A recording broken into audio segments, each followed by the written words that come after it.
Hello again, Dr. John Robertson, the volunteer librarian for OSCAR, and this is part 5 in my series of creating eForms, but it's truly part 1 if we're looking at where I've completely moved away from the eForm generator and now gone to just looking at using a text editor to modify eForms.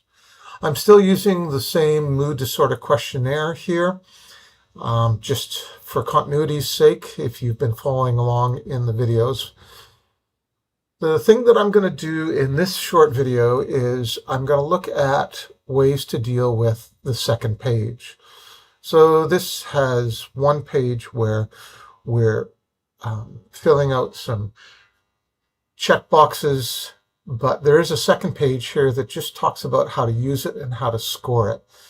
Now, we don't necessarily need to print that out every time that we print this eForm out. As a matter of fact, it probably is going to be a waste of paper to do that. So what if we didn't have this second page print out, but we had it available for us to look at? I'm going to talk about two ways to do that. One way is to make the second page a link that does not print, but you can click on the link and look and see what the second page says.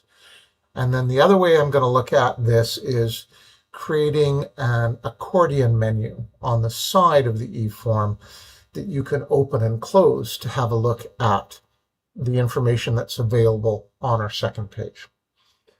So if we are going to change this from a page to a link, we're going to have to change a couple of things in the code that we currently have, and we're going to add a code for link to click to go to the second page.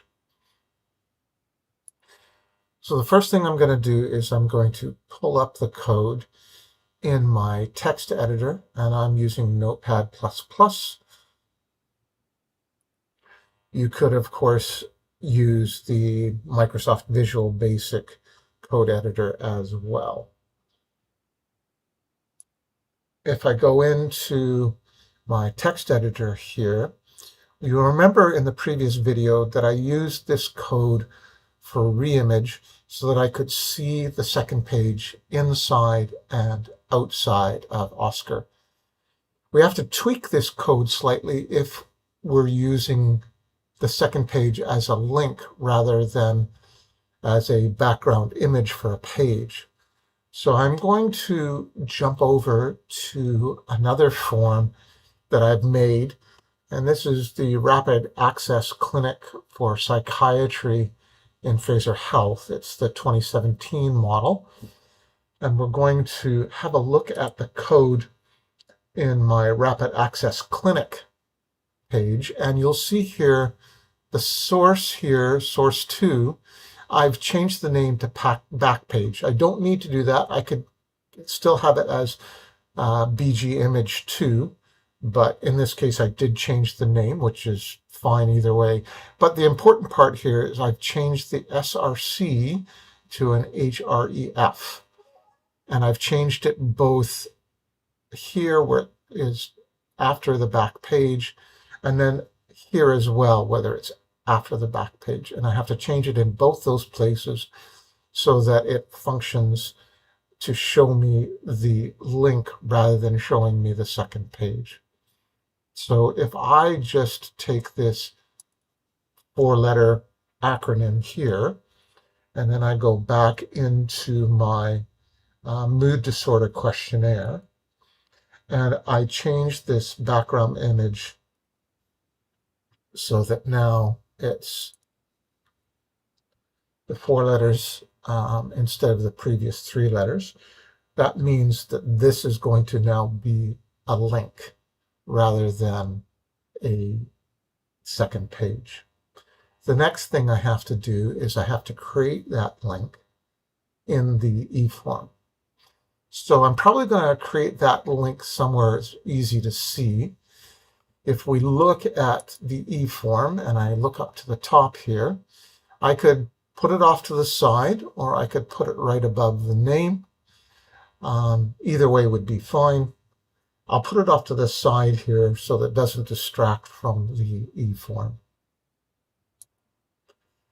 So if I go back into my text editor and I go back into that Rapid Access Clinic Psychiatry form, I'm going to scroll down to where the second page would be, which is actually the link. There it is right there. You'll notice that I have an angle bracket and then an A, and that's an anchor for a web link. And I can simply just copy this whole piece of code and actually just go down to where the second page is. And so I'm copying that whole lane down to just before the end of that page there. I'm going to then take this and pop it into the eForm that we are working on. And I'm going to actually put it up the top here.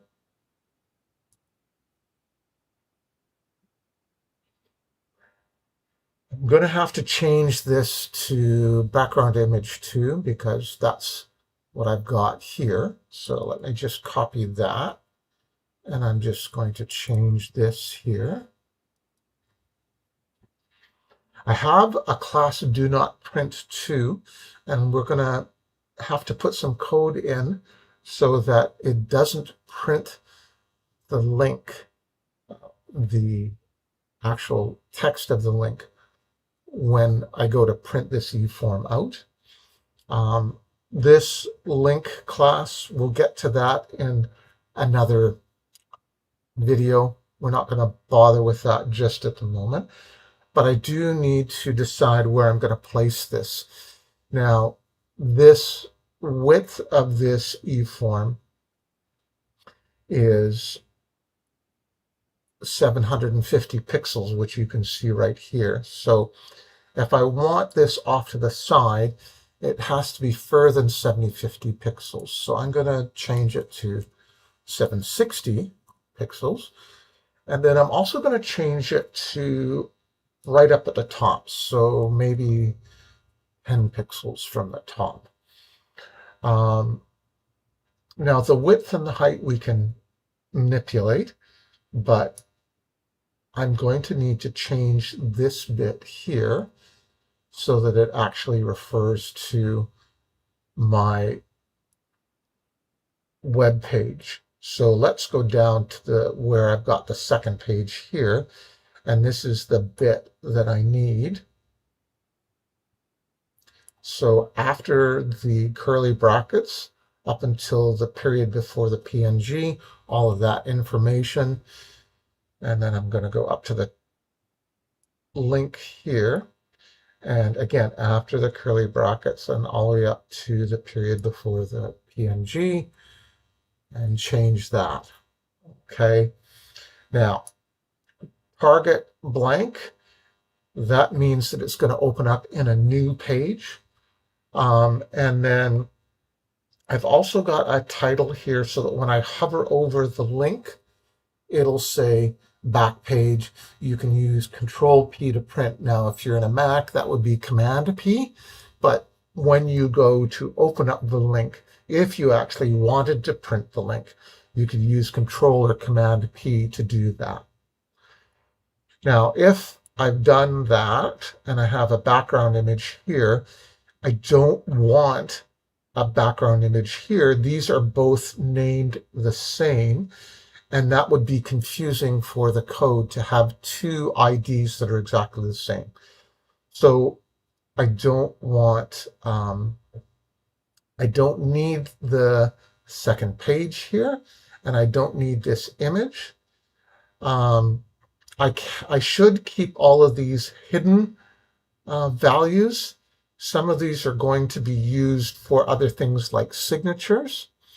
And if you look at this second page here, if I click on the div for the second page here, you'll see that the highlight goes all the way down to here, which means that everything in here is inside that second page. That's important because we need to put this stuff now into the first page if we're going to get rid of the second page. So I'm going to copy everything apart from this background image down to where that was highlighted, this div right before the form here. And I'm actually going to go Control X. In a Mac, it would be Command X, and that will cut everything out.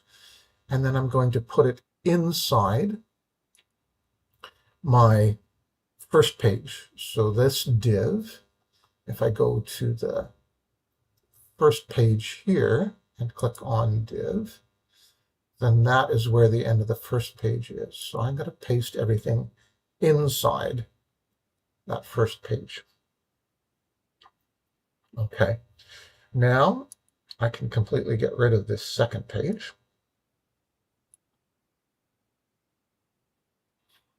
And if we save this, and if we go and open up our mood disorder questionnaire and we refresh the screen here, so we can see that there's a link here to the back page. And if we click on it, then it opens the back page. And then, as I said, if you went Control or Command and P, you would be able to print this back page. I'm going to close this back page. It opened up in a separate tab for me. Now, I pulled a bit of a fast one here on you.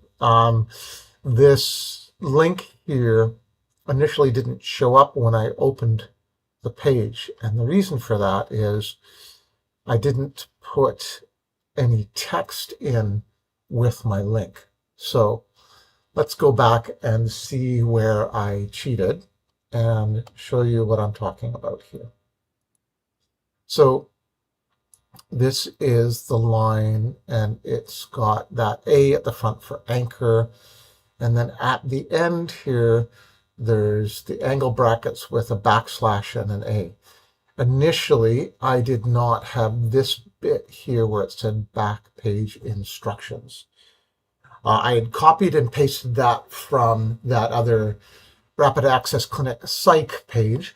And what I'd done on the other psych page, and maybe I'll just show you this.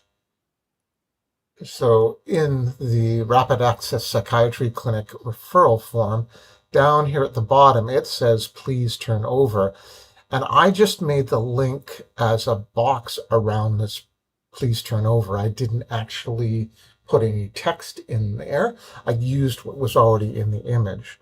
But if I don't have something like that, then I do need to put some text in my link so that I can see where the link is. I also used some cascading style sheet here to change this into a button that that changes color when I hover over it. I'll show you that later on in another video where we look at creating a class called link to do that for us. All right, back to the mood disorder questionnaire. I now have back page instructions, and I don't have this second page down here, and I moved everything that was at the bottom of the first page into my code for the first page, so it's all linked in here appropriately. I think we're going to stop there. That's long enough. My next video, we're going to have a look at, instead of linking to the back page, because I don't think we'd actually ever print that, we're going to create an accordion so that we can see that code, see that information, but not actually even have a page that we need to open up to look at it. Before we go, though, a couple other little points about the code here.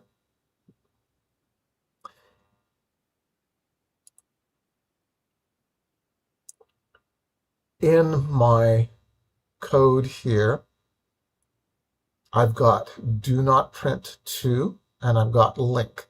Link I showed you is the way I've changed the styling of it so that it becomes more obvious that it's a button you can click on. But the do not print to here is code that we need to add to the eForm itself. Now, for reasons that I won't get into, there's already code that is do not print. It's associated with the bottom buttons.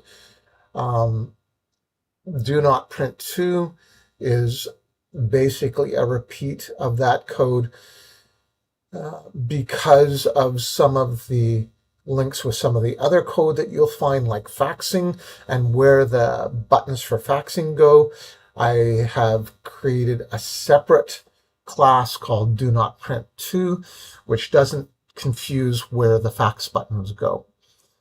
Now, to do that, basically, I'm going to scroll up here and I'm going to go into the style that is media print, and it says do not print, display none. So when I go to print something and it's using class do not print, which actually is used down the bottom here in the bottom buttons, which is the print and submit buttons. When you use that sort of code and display none, then if you go to print your eForm, the stuff that has that class in it doesn't print. So if we go to this code here, I don't want that to print when I print the eForm. And if I go to print here, I don't want this to be here because it actually makes the width change and makes it narrower. So I need to create a do not print to get rid of that bit. So let's go into the code. We're going to just, in this media print section here, we're going to copy that do not print. We're going to paste it again, and I'm just going to put 2 here. And I'm going to save that. And now it will still show up when I'm looking at the eForm and I'm working on it. And if I refresh the screen, it still shows up here. But now, if I go to print this, it's gone. It's not here anymore. And this is wider and filling more of the page. All right. So that's why we put it in there. We don't need it when we're printing it out. As a matter of fact, it looks ugly. So we put that code in and made it disappear when you go to print it. We'll be back in another video and we're going to look at the accordion. And after the accordion, maybe we'll look at that little bit of link code to make the button show up more when you want to click on it. Thank you for your time. Hope this was helpful. See you in the next video.